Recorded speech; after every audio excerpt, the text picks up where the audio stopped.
Hi again, YouTube family. Look who it is. Because you like her face so much too. Just our faces together. We think we just make this a series, just generally. Yeah, it's an enjoyable experience it to really be here is. with us. Also, just to point out, I don't contour. It's just a bit of highlight. Yeah, someone said before that she contours. Yeah, She doesn't. Just no all her face. Just highlight. Anyway, listen, going off point. Sorry. We are here to talk to you about English language paper 1, and we're doing another video for paper 2. So we're going to go through each question, and we're also going to use as the extract for this paper, Miss Shah Scribble's book. Yes, we are. So we're going to be using the first chapter of your book, aren't we, today? Yeah. So this is going to be an interactive lesson. So you need to go and download the exam paper, or alternatively I could put extracts and things like that on Instagram and Twitter, and you can follow us breaking down each question using the exam paper and then attempt it yourself afterwards. Yeah. So look at that, online learning at its finest. Yeah. Oh yes. And you can ask the writer herself. You can exactly look at that. So question 1. Question 1 is about you using your skills in AO1. So AO1 is different to literature papers. AO1 for language is your ability to identify explicit and implicit information. So explicit information is information that's just told to you. There's no room for confusion. It is what it is. All right. So you got curly hair. Yeah. That's pretty much explicit. You can all see that, unless you want to, dispute that. Yeah, and it's not a weave. Sorry. She had to get that in. Stop weave. And then implicit is what is implied or suggested. So you need to know the differences between the two. So, top things you need to know for question 1. I would say, I would say the main thing you need to know for question 1, when you're writing it, just make sure you're writing in full sentences. It's such an easy question. You literally just list 4 things you learn about something, but it has to be in a full sentence to get the marks. So you can't just rewrite what's been said, which I've seen some people do. Yeah, so if it's 4 things about the weather, start every point with the weather. The weather is cloudy, the weather is rainy, whatever it is. Just make sure it's a full sentence and you'll definitely get the marks. And make sure you're doing it from the lines that they tell you to. So like lines 1 to 6. If you do it from line 7, you won't get any marks for it. I always tell my students to just draw a line. I know it's silly, but go back, draw a line, and then you know you can't go below that line. Good idea. Good idea. So now this is where the online interactive lesson comes in. We're now going to use the TES Teach extract exam paper you should have downloaded, which is the extract from Shah Scribble's book. So, what is the question? Okay, so we are asking you to look from lines 23 to 30. 23 to 30. And the question is, list 4 things from this part of the text about Jayanna's father. So, as Miss Shah Scribble said, you should underline, make a line through 23 to lines 30, so you know that that's the only bits you're focusing on. And this is the time now you can pause the video to try it out yourself. And then we'll come back and do it together. So, pause. Good luck. Good luck. We're back. Right, anyway, it's so strange. So, we're now going to give you the answers to question 1. So, things you could have said. You could have said he was her idol, or you could have said he listens and nods in all the right places. He gives her advice and cuddles. And you could say that his daughter means the world to him. So those are the type of answers you could have had. All right, it's that simple. You're literally just, picking out the key things, and it's a full sentence. Yeah. Yep. Okay. You Good. got 4 marks. Question 1. Done. It rhymes. Done. It did. For like So Study Crew went 21 seconds. No. Question 2. Now, question 2. Gosh. So, question 2 is the language question, and this covers AO2, which is exactly the same AO2 as from the literature paper, and only AO that's the same, by the way. So, it is for you to comment and analyse the use of language and structure and the effect that this has on readers and using subject terminology. So, you need to make sure you're doing each of those things for question 2. Okay, so you should be using PEE. Yes. Which is? Point. I feel like I'm in a test.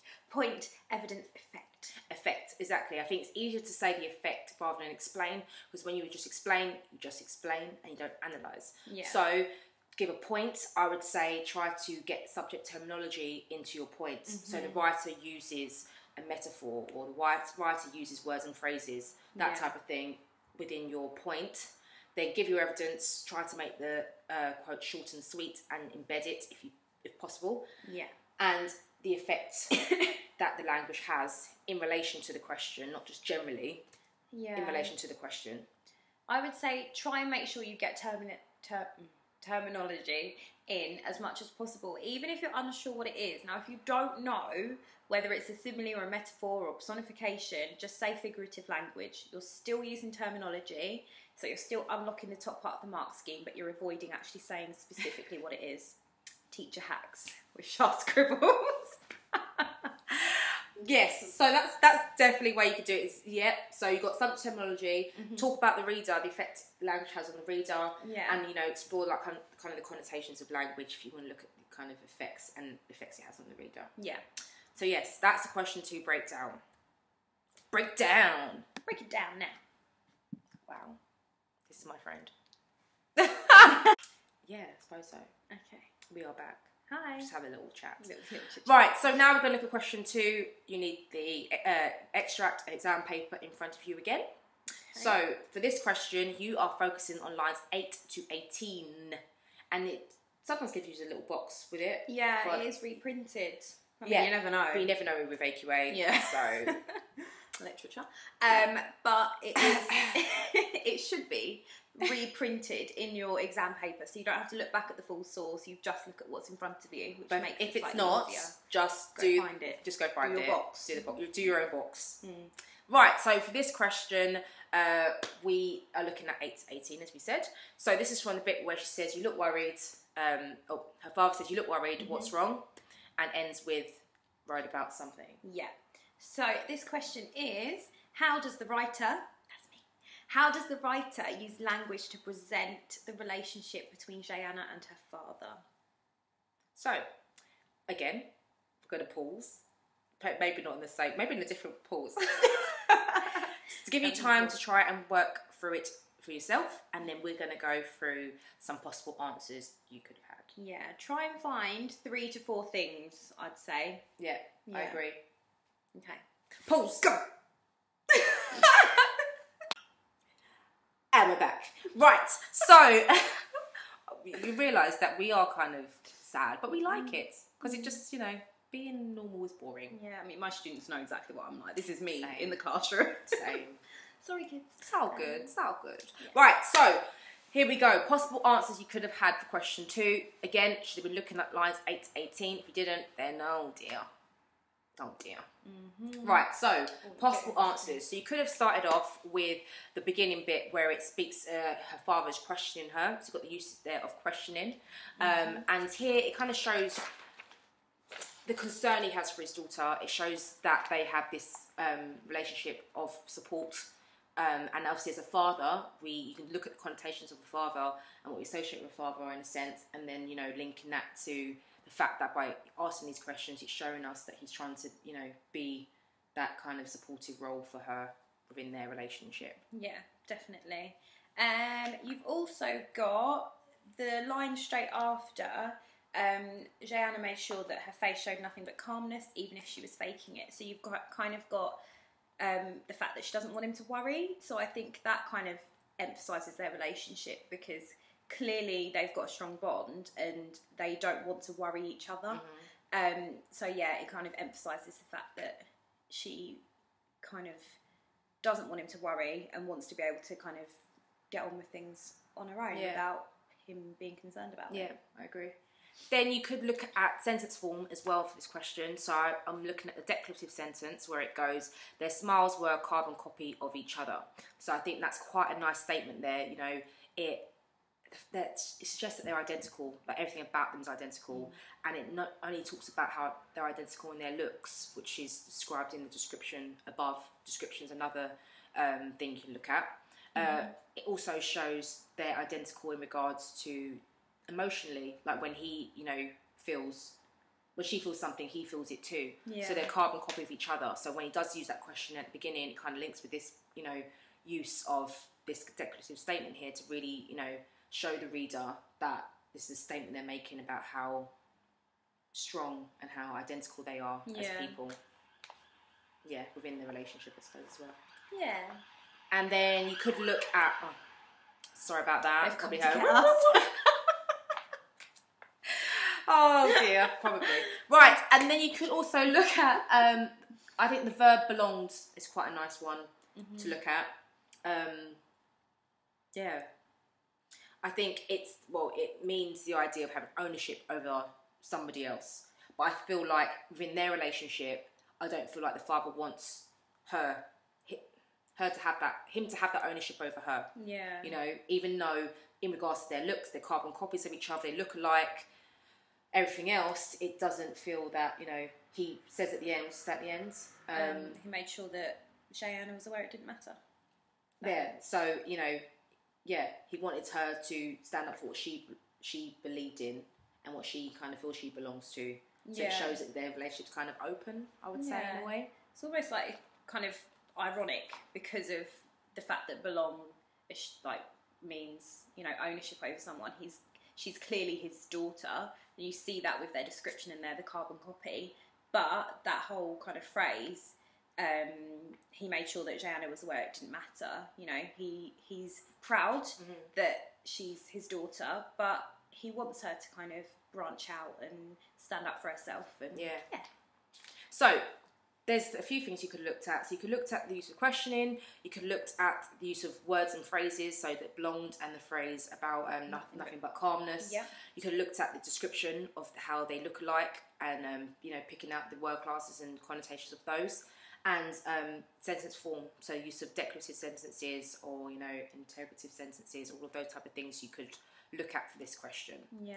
So I would say, just as a side note, if you're talking about sentence forms, it's not good enough to just put, you know, the simple sentence is short and snappy. Yeah, or the complex sentence adds to the description. We know that, otherwise as writers we wouldn't have used it. So as long as you've got something good to back it up with, use it. But if not, kind of, I would stick with words and phrases and language features. Yeah.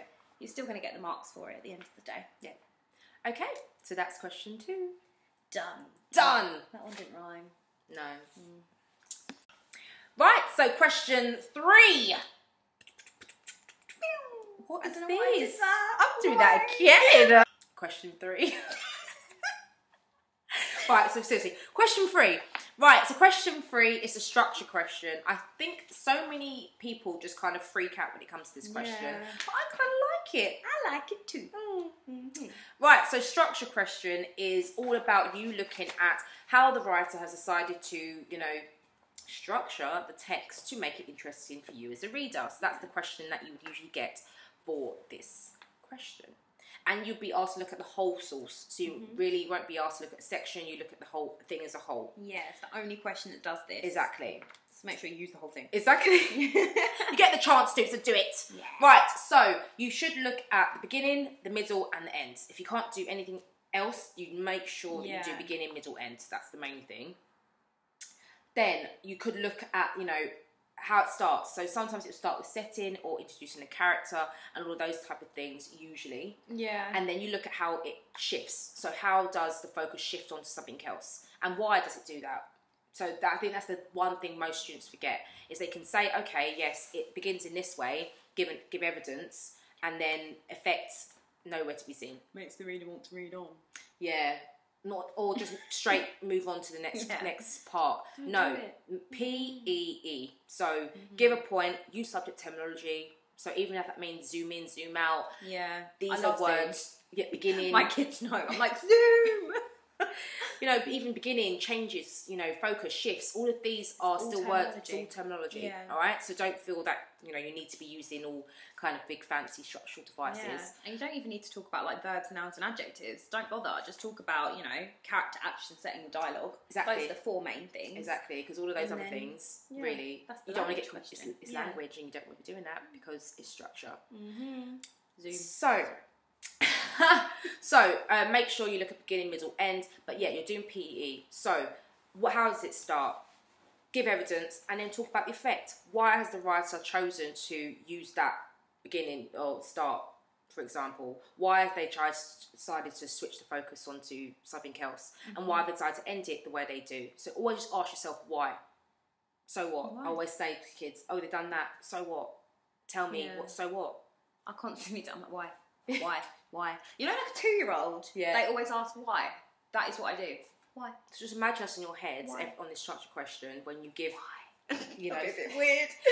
You're going to be in there It's us exam, there. like, why? Wow. Do you know If that makes you pass, then there we go. There we go. We've done our job. Why? Right, so. Like, okay, vibe. Why? Again, this is my friend. Good Sorry. times. Anyway, there's all, you know, I have put up things on Instagram about giving sentence stems for this question. So if you're using those kind of keywords like the writer begins, the writer shifts, these are going to help your answer be a lot more developed. And yes, exactly. So yes, that's main things about question 3. I'm going to look at the extract again. So you need it in front of you again. So let's start from the beginning. So do you want to start off, Charlie? Okay, so the opening of the extract focuses our attention on, I'm trying to use as much terminology as possible, focuses our attention on the dialogue, and it starts like halfway through a sentence. What is that term again? Media res. Media res. That means when it starts off in the middle of the action rather than at a kind of beginning. Yeah. Look it up. So like immediately the reader is kind of pulled straight in. They immediately start to question who's Fabian Clark, what is the scheme that he's brought into place. You kind of look at controversy within the government, and because it's so kind of relevant today with the controversy in the government, it just straight away you question what's happening. Why is that happening? Yeah, and this idea of sparked as well. Yeah. Suggests that something's just being ignited. Like it's just something's about to basically develop, isn't it? Just spark. Yeah. So as the reader, you're left questioning who certain characters are and what is going on. Look at the first sentence where it starts off with Joanna's name.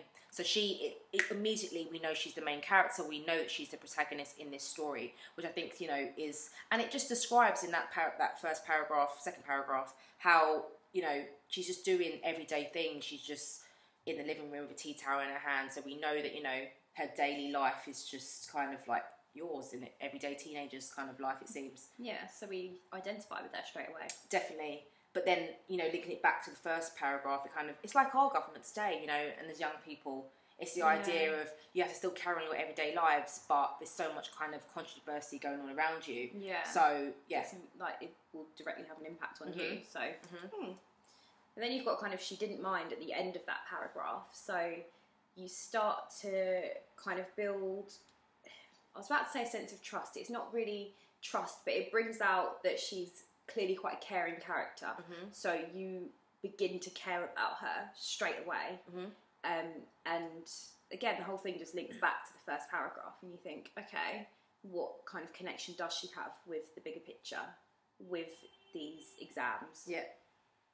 And then we learn more about the changes in the second one a little bit with the Fabian, because now things are outdated GCSE, so we're starting to get a little bit more understanding of what maybe is sparking this controversy, and also the feeling it felt for her. She sighed about it, so it's showing us, and she goes, the use there of the dashes, it never used to be this exhausting being young. That itself emphasises to us that there's clearly, you know, a massive change for people her age. I wonder what that links to. You guys taking your new exams? Why did I write that? And yeah, so that paragraph just gives us a bit more insight into what possibly is affecting the government or the changes that are being made. Yeah. Further on in the source, you've got a description of what Jayana looks like and what her dad looks like. So you've got the introduction of a new character, and you've got obviously an indication of what they look like. So again, it kind of builds that image of the character in the reader's mind. Again, gets them to identify with the character a lot more. We find out more about kind of Jayanna's traits and what she kind of gets from her father, which kind of emphasises how caring she is as a character. And then let's go to the end. She smiled, remembering his pep talk whenever she worried about something. And so then it kind of shows that even through it, just I think this whole extract is just showing us the strength of the relationship she has around her with her family. That's going to help her possibly drive through all of these kind of changes that are being made in her life that she has no control of, in a way, at the moment. So that can make the reader kind of think, okay, what is it that's going to be her role in changing something? Because her dad says that he wanted her to believe in what she stood up for. And I think that's kind of very Hunger Games kind of Katniss, you know, she's like caring, gave, you know, volunteered for her sister. We knew that she's going to be part of something bigger. Yeah. And so here we get, because, you know, the whole dystopianness of your book, it adds to the idea of, she's got his pep talks behind her. So the pep talks are the thing that's going to get her through all of the changes that are being made to her life. Yeah, so you've got that nice link actually from start. Very cyclical, links back. More subject terminology there. Cyclical structure. Yeah. So those are some of the things you could have spoken about when it came to structure. So yeah, look at this analysis here. Did you probably think this deep about it? Of course I thought this deeply. Of course you did. This is how all poets and writers think. Yes, of course. Now it's time for question 4. So question 4 is the 20-mark question, isn't it? It's the big one. The big one. It's a big one. So this question, you should spend about 20 to 25 minutes on this question. Do not leave yourself less time. If you don't get another one of those questions, 1, 2, or 3 done, you really do need to get on question 4, because it's worth each of those, question 1, 2, and 3 kind of put together. Yeah. So if you miss it out, just the face. So this question gives you a statement from a student or reviewer, whoever it is, and it asks you, to what extent do you agree with this statement? Okay, so it's saying, to what extent do you agree? So agree with it because it's easier. Yeah, that's what the examiner's basically saying, the examiners, they're saying there is something in this part of the source that you can agree with. It's okay to disagree with it. It's just hard to talk about. Yeah. Because you just end up saying things like, it's boring, rather than saying anything meaningful about it. Obviously, you won't find my extract boring. No. What if they do? They won't. It's great. It's very good. So always agree with the statement to begin with, and then say reasons why you agree. So, I agree with the statement because of, and then, give reasons, because you're evaluating, really, this is what it's about. Yeah. And then once you do that, give evidence from the text to support what you're saying. It's the same sort of idea for every other question. You have to give evidence to support what you're saying. Yeah.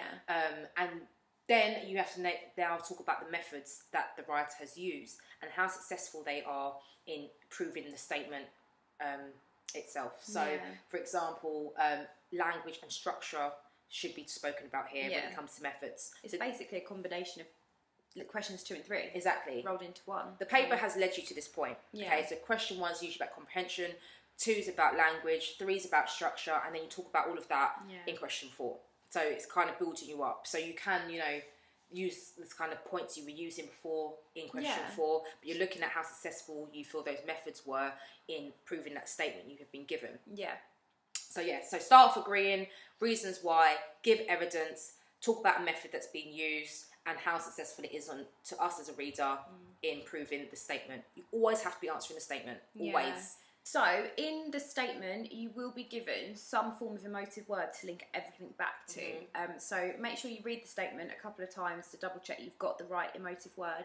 There might be more than one, and the statement might be in 2 halves. So, kind of be aware of that as well. But there will be some form of emotive word that you can link everything back to in your response. And make sure you focus on both parts of the statement. If there is 2 things they're asking you, they might say, someone's described in this way and makes us feel like we're there with them. You have to make sure you actually do both parts of that. If you just focus on one part, it's not going to get you the full marks that you need. You have to do both parts of the question. So I would always say, make a plan. Make a plan, people. You hear me say this in your head all the time. Look at the question, highlight the key parts of the statement, and then just start annotating your ideas around those two different parts of the statement, just to ensure that you are following it. Yeah. Following it. So, yeah. Now we're going to do question 4 from the source. So you need the source again, and we'll do our pause in a minute again, and all of that jazz. So the question itself, you need to look from lines 23 to the end this time. Draw a line. Draw a line. Draw a line. Don't go above that line.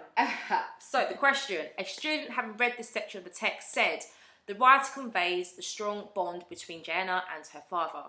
We are made to feel that their special connection gives her support and reassurance. Thank you. I really feel I did do that. So, we are now going to look at this question. Remember, you're looking at lines 23 to the end. That is it. And you're looking at language and structural techniques that have been used. So, I'm going to pause. It's over to you. And pause. Okay, so we're going to go through a couple of things that we would pick out and talk about if we were to answer this question. The first thing I would pick out personally, you've got, he was our idol and she couldn't imagine life without him. So you've kind of got the use of idol. It's kind of almost, she looks up to him in kind of a godlike way. So it kind of emphasises that she really depends on him to kind of give her that support and guidance that she needs. And he's her salvation. Like, I suppose how people go to God for, you know, salvation through crisis and worry. Yeah. He is that for her. Yeah, I like that, yeah. And then a little bit further on in the same paragraph, you've kind of got the unconditional love and care he gave so freely. So you've got that adverb freely, that it's not forced. Their relationship isn't forced. It's clearly something that's been built up for a long, long time. And then you've got the kind of the adjective unconditional, the fact that you can clearly see that he would do anything for her. And because of that, she would rarely melt down because, you know, she knows she can go to him if she ever had a real worry. So she doesn't want to worry him with the little things. Yeah, nice. And the bit she had turned to see the admiration and appreciation shining on his face. And I think you kind of got that kind of religious imagery again with the shine on his face. Again, that kind of linking to the idol and that kind of godlike person to her. Yeah. And also it's shows it goes both ways. She idolises him and he does with her. Yeah. Kind of thing. So yeah, that's a nice feeling. I think the admiration, appreciation. Usually, you kind of think it's one way when it comes to parent-child relationships, but showing it's both ways. Yeah. Really, really does show us again into the question the special connection that they have. Yeah. And then further on in that section, you've again kind of got the dialogue between the two, the same part from question 2. So remember, you can reuse things that you've already spoken about. Yeah, and just make sure you link it back to the emotive words in the statement. So you've kind of got the idea of them previously kind of looking up to each other, and then that's strengthened with the use of dialogue that's been brought in, and you kind of get a clearer picture of their relationship. The fact that he cares about her, he's worried about her. Moving on to kind of describe what the two look like, and you've got the idea that, you know, they do have a strong bond and a special connection because they are so similar in so many different ways. You've got the phrase carbon copy, which we used in question 2 or question 3? No, question 2. Question 2, we've already kind of spoken about that. You can reuse, you know, the idea that they're completely the same. And, you know, you can tell that they're father and daughter, and then you just kind of add on to it and talk about the fact that it strengthens that strong bond they have between each other, and their special connection. Nice. And then I suppose the ending again with you know, the words like you said, like with belonged and things like that, but then just with the end that she kind of relies on his pep talks that he gives her whenever she feels worried about something. She just reminds herself of the pep talks. And I think, you know, for that kind of relationship again between father and daughter, it's such a nice, I think that makes the reader feel quite warm for them, because, you know, we see it as well, even though we're not parents, the struggles that young people go through. And I think that at least she, you know, she's got that, her father there to kind of get her through. Yeah. And and he gives her that support and reassurance. Yeah, it's a very nice relationship. Yeah.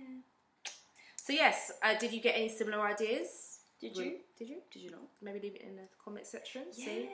Maybe have a Give little... me a little disagree. Disagree with what I've written. Tell me. So yes, that's question 4. Right, to finish off with, just going to run through a question 5. So 5.